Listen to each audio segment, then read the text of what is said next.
li sadri wa yassir li amri wahlul 'uqdatam min lisani yafqahu qawli. Subhanaka la ilma lana illa ma 'allamtana innaka antal alimul hakim. Amma ba'd. Segala puja dan puji kepada Allah, salawat serta salam kepada Nabi Muhammad sallallahu alaihi wasallam, para keluarga, sahabat, tabi'in serta seluruh umat yang selalu beristiqamah mengikuti sunnah-sunnahnya hingga yaumul qiyamah. Kemudian kita langsung masuk ke materi kita, yaitu ini bab Riyadhus Shalihin di nomor 335, karena kemarin yang kita bahas 333 dan hadis ke 334 masih di bab birrul walidain. Makanya ini hadis yang terakhir di dalam birrul walidain, yaitu yang seperti pekan yang lalu. Maka kita masuk ke hadis 335.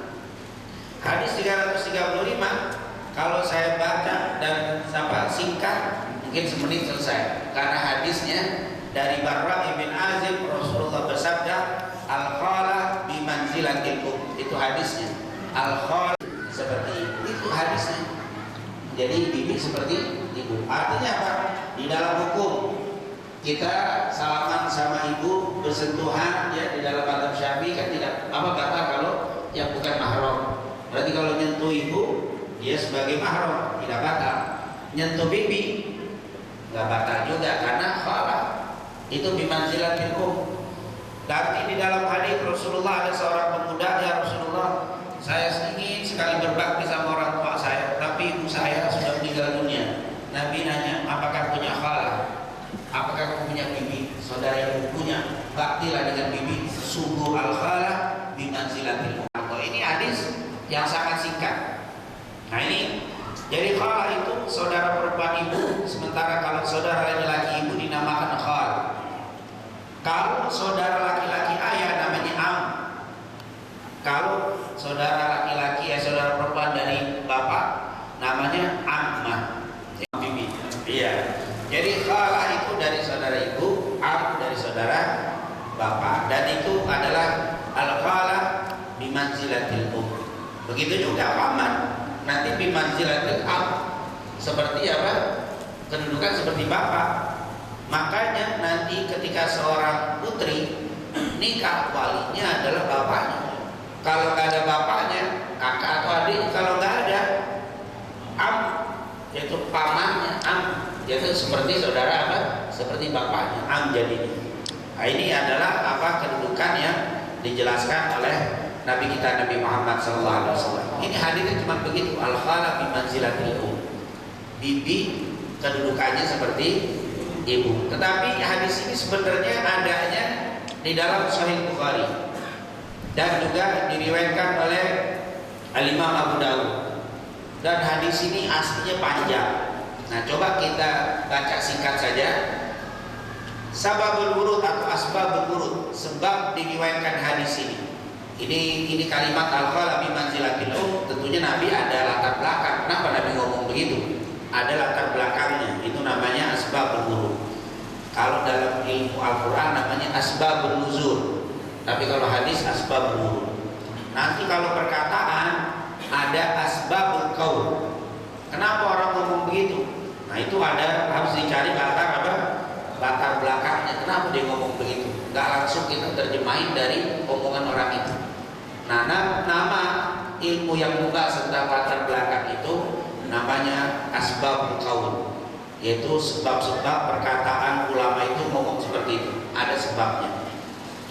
Dikatakan di antara asbabul wurud ini disebutkan di dalam kitab Sahih Al-Bukhari, waktu cerita tentang umratul qadha, tentang umrah yang qadha.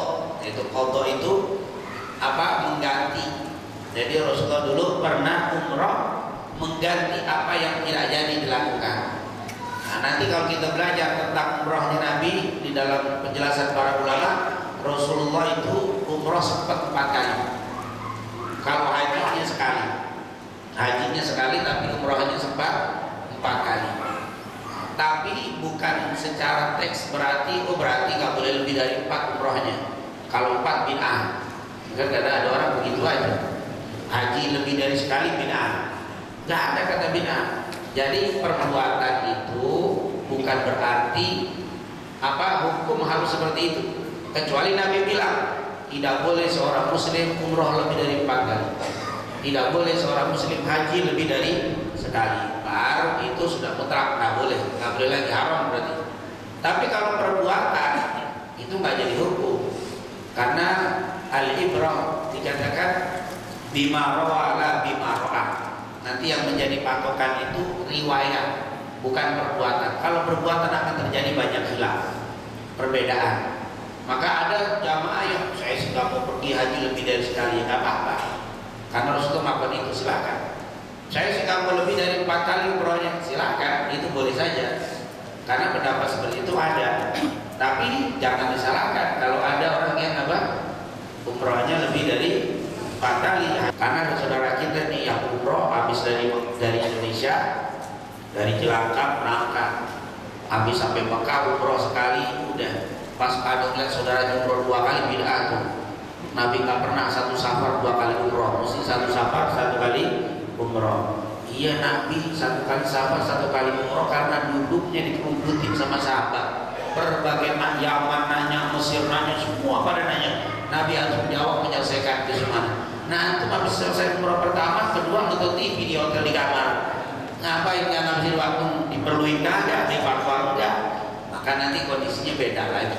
Inilah para ulama ahli sunnah itu di dalam memahami itu, teks itu tidak secara tekstual, nason, redaksional, kan begitu. Pemahaman, oh Nabi memang sempatnya waktu itu ada.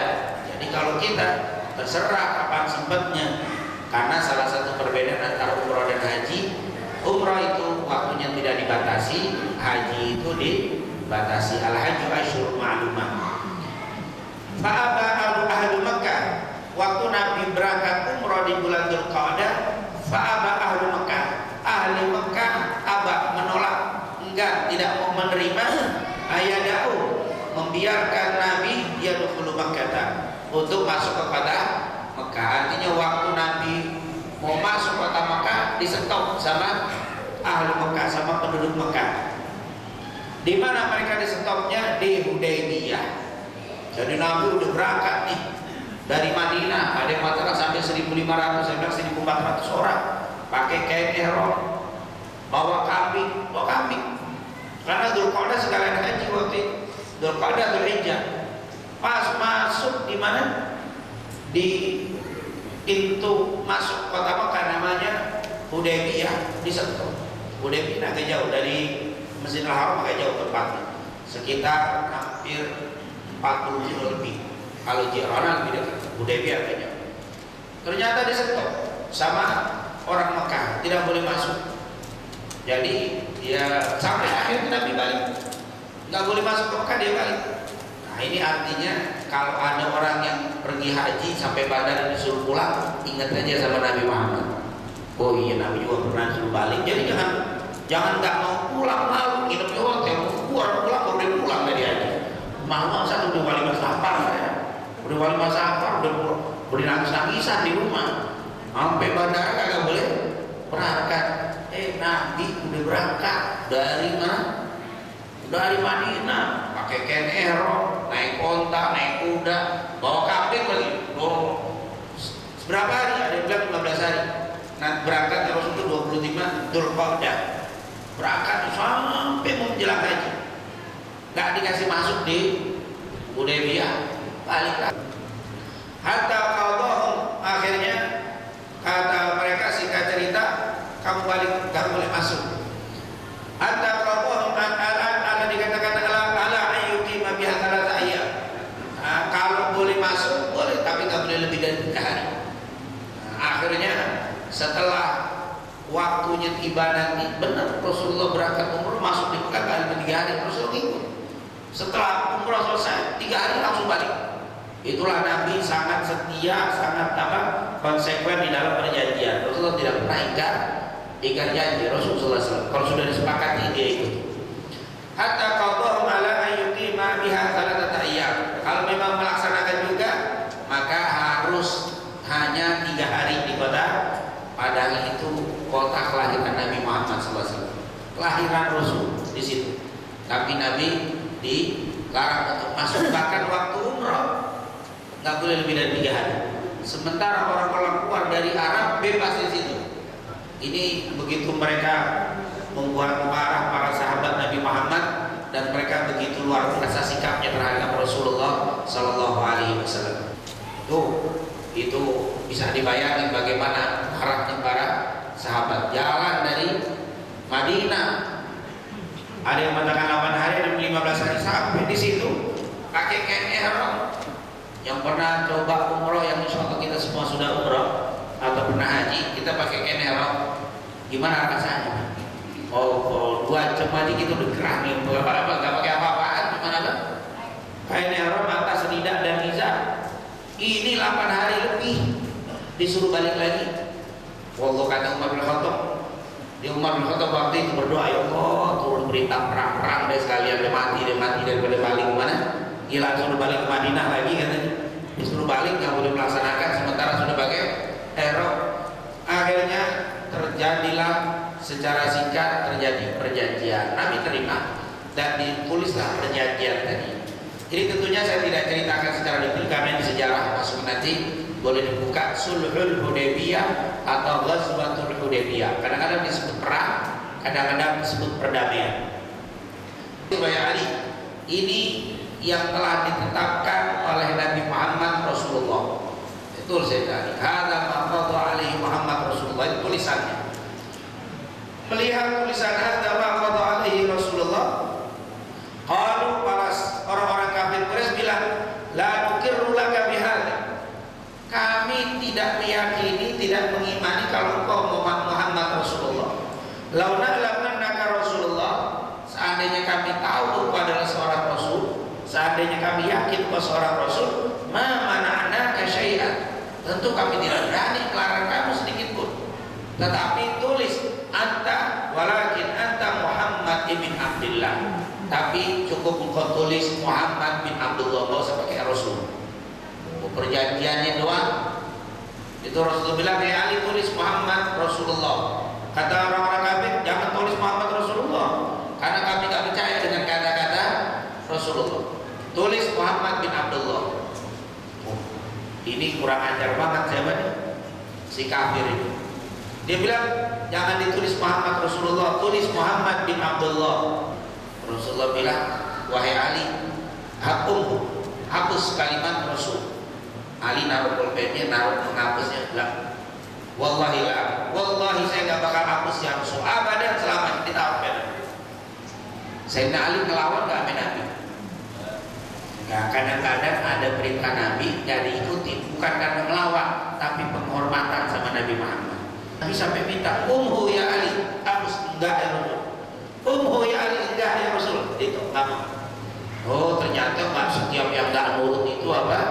Dosa. Kita kadang-kadang nggak nurut. Nabi pengennya Allahumma sholli ala Muhammad, nggak usah pakai Sayyidina. Oh, tapi Rasul nggak bilang nggak pakai Sayyidina, cuma Nabi bilang, wahai Rasul, bagaimana cara bersalawat dan salam sama kamu? Ucapkan Allahumma sholli ala Muhammad wa ala ali Muhammad. Ada yang kita ucapkan, saya sih ikuti Nabi, Allahumma sholli ala Muhammad, nggak pernah pakai Sayyidina, nggak apa-apa. Tapi ada juga nih, terutama dari ahli sunnah, tak cocok pakai Muhammad kayaknya apa? Nggak pakai Sayyidina kayak kurang enak. Kan Nabi nggak nyuruh, tapi kan Nabi nggak larang. Cuman Nabi itu tawadhu, cukup Allahumma sholli ala Muhammad wa ala. Kami nggak enak nyebut Muhammad aja kami. Allahumma sholli ala Sayyidina Muhammad, pakai Sayyidina. Apakah dosa? Kalau dosa, Sayyidina Ali dosa juga dong, nyuruh nggak nurut. Malah Nabi nyuruh lagi, Ali nggak nurut. Ini nggak melarang. Kenapa kita tidak membolehkan? Ini kadang-kadang ada umat yang lebih dari Nabi ngelarang. Bid'ah tuh pakai Sayyidina. Kan Nabi nggak pernah nyebut Sayyidina. Ya yang pertama karena tawadhunya Nabi, kita tetap pengen memuliakan Nabi. Ditambah nggak mau berlebihan, katanya biasa aja manggil dia. Ya dia nih orang nih lugu banget nih orangnya. Ada yang model begitu. Ya tapi nggak apa-apa orang lugu begitu, nggak apa-apa. Ustaz ini biasanya nggak ngomel, cuma yang denger ngomel. Ajar panggil Ustaz. Nabi ini mah biasa aja. Antum panggil Muhammad terus nggak biasa aja. Tapi kita itu kayaknya apa? Gerah aja tuh manggil apa? Jangankan kita, Allah marah. Apa? Jangan kau panggil Nabi Muhammad seperti kau memanggil ba'dukum ba'd. Jangan kau panggil Nabi Muhammad seperti kau memanggil satu dengan yang. Emang Nabi Muhammad ini biasa aja, nggak pernah marah Nabi dipanggil Muhammad. Tapi kayaknya kurang apa? Nah, jadi tidak setiap yang tidak ngikutin tuh nggak langsung salah. Ini sekedar tulisan saja, tapi jangan diremehkan sebuah tulisan. Ada sebuah kejadian di dalam kisah-kisah Israel, kisah Bani Israel. Waktu itu ada orang yang dia, maaf kalau bahasa kita, kurang ahli ibadah lah, suka maksiat juga, ya biasa-biasa aja. Bahkan kata para ulama lebih banyak maksiat ini, orang ahli maksiat. Sekali waktu dia lagi jalan, tiba-tiba di tengah jalan dia lihat ada tulisan lafaz Allah yang tercecer. Melihat begitu kaget, langsung dia kumpulin itu tulisan, dia bawa, dia muliain, terus dia simpan di tempat yang mulia. Tiba-tiba di malam harinya dia bermimpi, Allah muliakan kamu sebagaimana kamu memuliakan lafaz Allah. Ali Muhammad, yang mana Rasulullah tulisan? Yang ini ya Rasulullah aku sendiri ya. Jadi Rasulullah aku sendiri, karena sahabat Sayyidina Ali dan yang lain gak mau menghapus kata-kata apa? Rasul aku sendiri. Kemudian setelah dihapus tulis Mahada maqadha ani Muhammad ibn Abdullah. Rasulnya hilang. Yang hilangin itu siapa? Rasul sendiri. Itu hebatnya Ali dan para sahabat. Dari sisi lain kita dianggap nggak ngikutin Nabi. Sayyidina Ali nggak ngikutin Nabi, tapi nggak ngikutin Nabi karena penghormatan. Nabi muliakan. Begitu juga kita nggak ngikutin Nabi karena menghormati Nabi, bukan sebuah dosa. Karena kita ingin menghormati Rasulullah Sallallahu Alaihi Wasallam.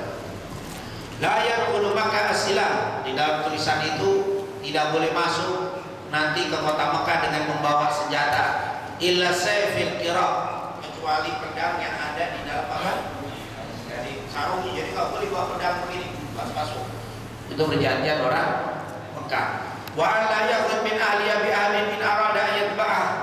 Kalau ada orang Mekah pengen ikut sama kamu, nggak boleh ikut, harus pulang. Tapi kalau pengikut wahai Nabi Muhammad ada ikut kami, boleh. Wah, curang banget nih kalau bikin perjanjian. Kalau kelompok kami ada yang taubat masuk Islam mau ikut kamu, nggak boleh. Harus dipulangin ke Mekah. Tapi kalau pengikut kamu mau ikut kami, boleh. Memang perjanjiannya bikin apa? Bikin pegel. Oh, ini Umar bin Khattab mau dia berantem aja gitu, perang-perang aja dah. Sampai itu Umar bin Khattab nanti dalam sejarah itu lagi bikin perjanjian kan, perjanjian orang kafir ini. Sama Sayyidina Umar digoyangin, disenggol badannya. Maksud disenggol badan biar ngamuk, nonjok, berantem, udah ribut terus kalian ya. Kalau saya bikin perjanjian ya, itu Sayyidina Umar udah dorong-dorong kalau bahasa kita. Disulut biar apa? Biar marah nonjok. Nah jadi alasan ini sebagai apa? Iya, diprovokatori sama ini, didorong. Ternyata memang orang ahli Mekah ngerti, diutus orang memang ahli di dalam apa? Dia nggak marah, dia selalu aja. Kenapa? Ini sebenarnya provokator nih, kalau ini nggak jadi. Dan ternyata benar sampai selesai. Nabi ikuti, Nabi sabar ini. Sampai dalam riwayat Umar nanya kepada Abu Bakar, Nabi kan Rasul. Iya, kan Rasul. Iya. Kok nerima? Sampai nanya kayak begitu. Itu perjanjian dolim, itu perjanjian begini. Kata Abu Bakar, percaya aja sama Rasul. Pasti ada sesuatu di situ. Percaya. Cuma Abu Bakar yang nenangin. Sayyidina Ali udah nulis. Ketetapannya nggak boleh bawa senjata. Nggak boleh kalau ada orang Mekah ikut sama orang Madinah harus dipulangi. Tapi kalau orang Madinah kalau ikut nggak boleh dipulangi. Lagi begitu, ada orang yang orang Mekah dengar begini, dia tahu nih nggak benar nih orang kafir, langsung masuk Islam, pengen masuk di depan mereka. Ya Rasul, saya masuk Islam dan saya ikut sama kamu. Nah, Rasul perjanjian kan begitu. Orang kafir kan dia perjanjian dipulangi. Kamu balik lagi ke Mekah, ini perjanjian. Rasulullah begitu apa? Nempatin perjanjian, kamu balik. Jadi kan kena kita cerita Khandaq. Oh bisa Nabi buat Khandaq, mereka belum datang. Dari mana? Oh sudah pergerakannya sudah nyampe ke Nabi. Dikasih dibocorin dari mereka. Jadi perhitungan Nabi luar biasa. Nah sementara yang orang sini yang masuk di sana diterima, jadi apa? Mata-mata yang di sini nggak diterima masuk lagi. Jadi kekuatan kumpul di dalam. Sementara di luar ada Nabi, di dalam ada orang-orang Islam yang sudah masuk Islam. Subhanallah, Rasulullah pikiran apa? Bukan sekedar itu semua. Ini kita tidak pernah, sekali lagi kita dapat di mereka yang tua-tua ini orang-orang. Kalau kita percaya dengan yang sekarang, berarti saat dianggapnya ulama dulu udah dikadalin semua sama baik. Jadi mereka bodoh-bodoh dianggapnya. Oh, mereka jangan dikira bodoh, strategisnya bukan hanya kita, tapi bukan hanya zahir, batinnya juga bermain. Kalau kita kan sekarang baru sifatnya apa? Zahir, ketipu dengan zahir. Mereka batinnya main. Dalam mengucapkan sesuatu nggak cuma tekstual, dia munajat dulu, dia qiyamul lail dulu, dia munajat, yang bisa keluar zahir dan batin. Ini luar biasa. Orang-orang dulu nggak gampang Rasul ngelihatnya, bukan sekarang. Perjanjian ini rugi dengan gila, orang disuruh balik lagi, nggak boleh bawa senjata, tapi iya aja nanti karena ngelihat batin ini faedah ke depan. Jadi para ulama pewaris Nabi begitu. Kita jangan ngelihat dohir langsung apa memberikan apa respon yang luar biasa. Harus tabayun dulu, harus melihat apa sisi negatif positif ke depan. Ini yang dipandang, yang diajarkan Nabi Muhammad SAW. Nah, salah satu istrinya Nabi yang ikut, ada yang katakan Ummu Salamah, istri salah satu istri Rasul. Kenapa Rasul? Sahabatku aku suruh potong kambing kagak ada yang mau. Sahabatku aku suruh potong dam yang mereka bawa tidak mau pulang, tidak mau potong. Ini kalau nggak potong kita bisa pulang, masuk nggak bisa. Pulang nggak mungkin, masuk ke Mekah nggak mungkin, harus pulang. Tahun depan baru kita balik.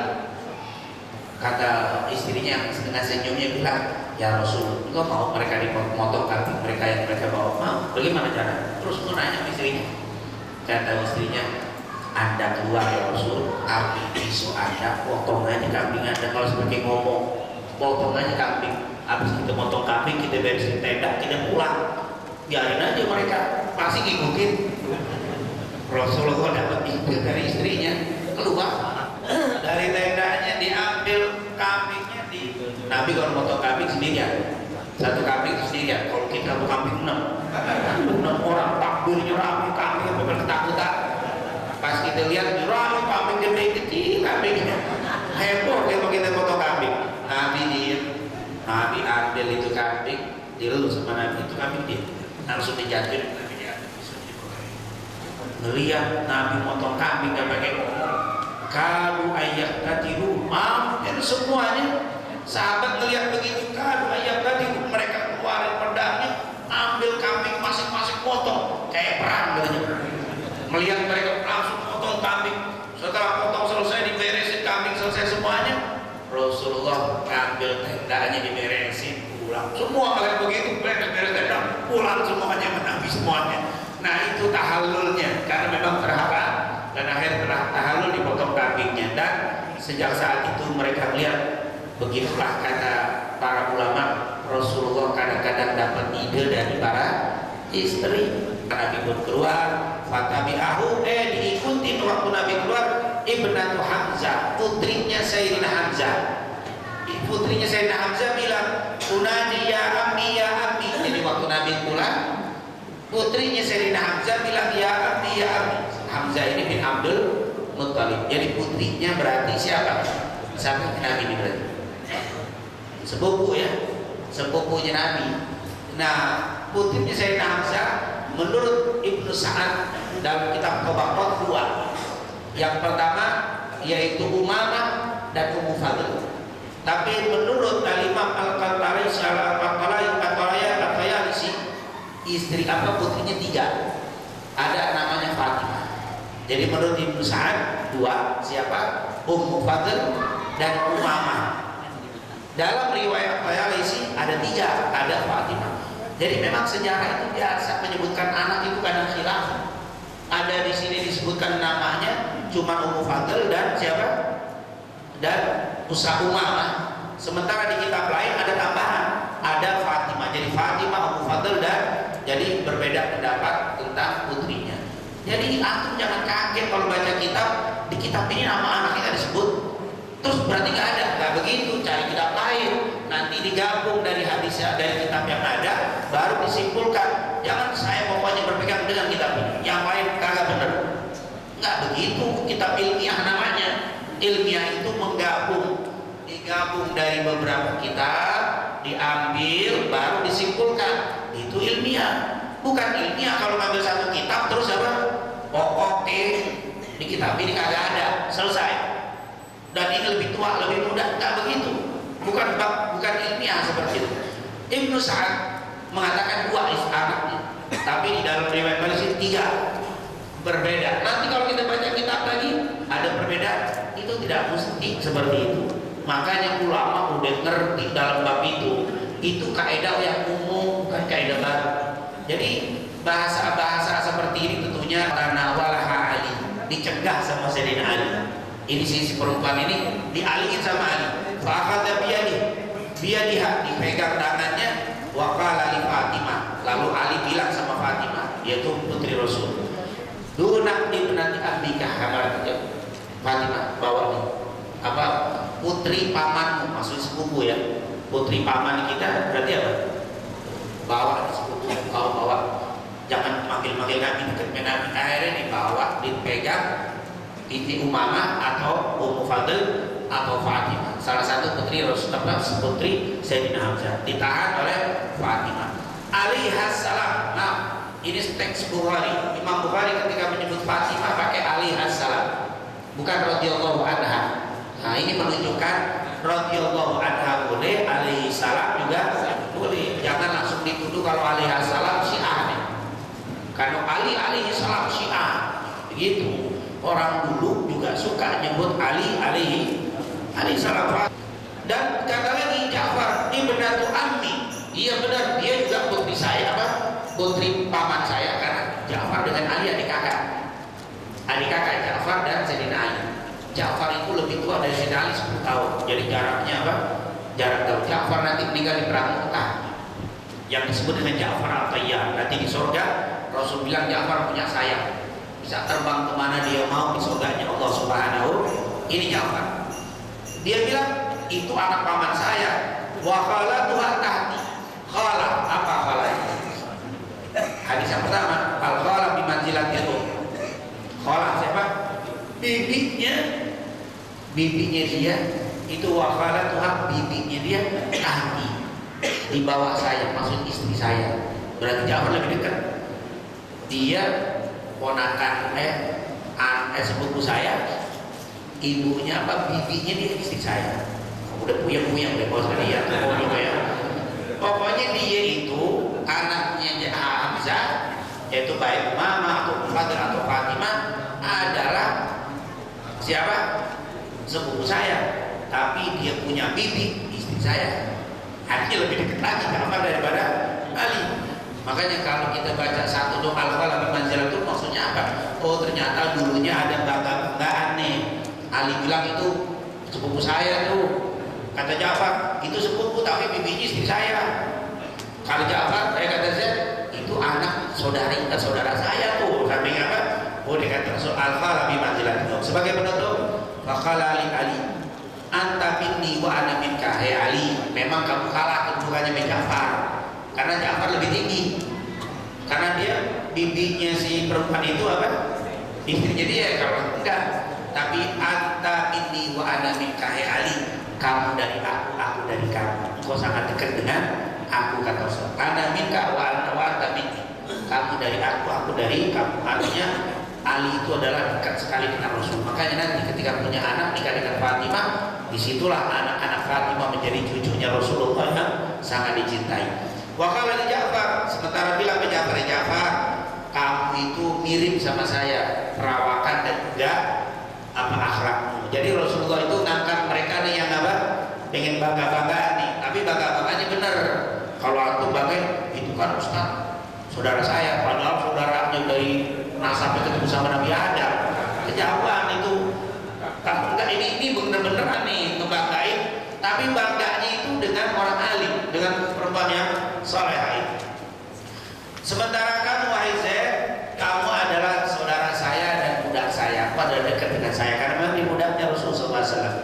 Waqala Ali, akhirnya Ali bilang, ala tatazawwaj bint Hamzah. Ya Rasul, apa kan nikahin aja itu Zainab.